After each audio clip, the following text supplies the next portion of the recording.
WC publique zany efa feno ary ambany ery zao nisy mpivarotra teo amin'le toerana nanaovana WC publique nasorona daholo le mpivarotra de natao any anaty arabe nanaiky any le nanaiky zay so efa misy WC ry ambanin'ny tany ery ambony ery mbola tonga andray zany no maly ny mpiasan'ny commune ao fa nandeha ndrefindrefy teto fa nazo alanana fa nanomboka tamin'ny 2021 na fangatana anao cabinet eto amin'ity toerana ity nefa ny toerana fivarotana le izy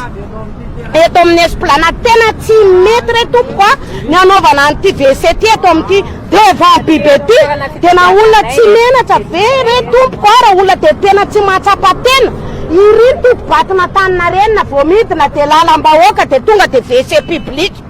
de mba mieritreritra ve le olona na mialalana ao amin'ny commune urbaine na Tananarivo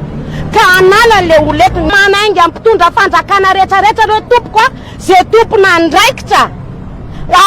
efa ao amin'ny fitondram-panjakana mijoro ndrindrindrindra anao ndre matofoloha